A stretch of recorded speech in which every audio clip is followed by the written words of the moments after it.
Hey guys, আসসালামু আলাইকুম। কেমন আছেন? তো আশা করি সবাই ভালো আছেন। তো বলতে বলতে তো রোজা আইসাই পড়লো। আলহামদুলিল্লাহ সবাই রোজা রাখার চেষ্টা করবে। তো এখানে হচ্ছে আজকে রান্না করতেছি দুপুরের জন্য টক দিয়েছে, ডাল যে টক বাগার দিতেছি, আর রান্না করবো পাঙ্গাস মাছ ভাজি, তারপরে শুটকি। আর রাত্রের জন্য দেখি ভোর রাতের জন্য কি রান্না করা যায়। তো আপনারা রান্না দেখতে থাকেন।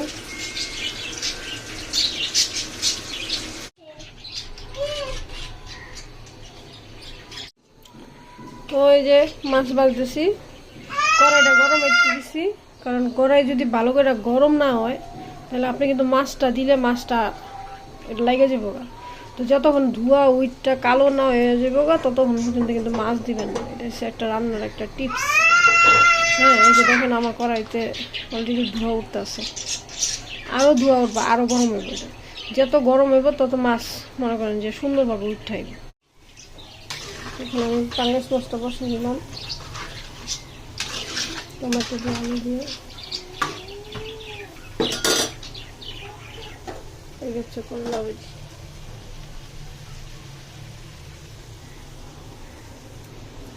আমি একটা যে বলছিলাম না পাঙ্গাস মাছটার কথা, যে ভাঙবো না, এই যে দেখেন বুঝছেন, ভাঙে নেই।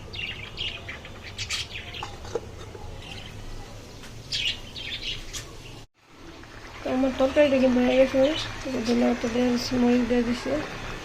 আর এটা হচ্ছে আমি দুটো শুটকি করতে বানাইতেছি। এটা দুটো শুটকিটা আগে তাইলে নেই।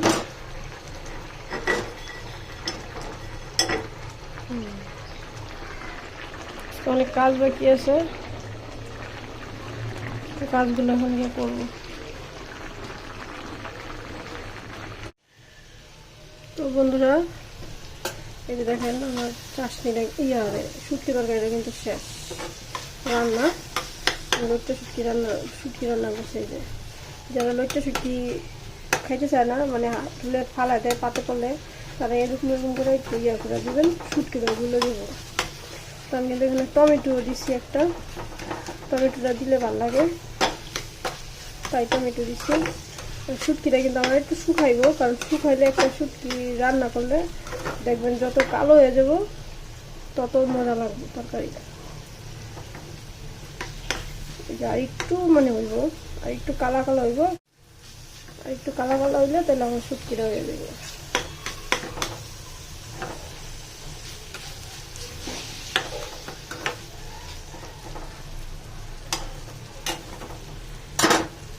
রাত্রে খাবারের জন্য প্রস্তুতি চলতেছে।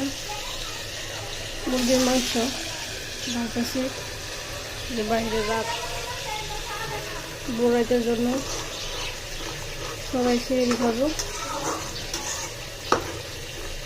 সবাই রমজানুল মুবারক। কে কি রান্না করছেন রমজানের প্রথম রোজার জন্য, বোরাইতে খাওয়ার জন্য কমেন্টে জানাই। ধন্যবাদ সবাইকে।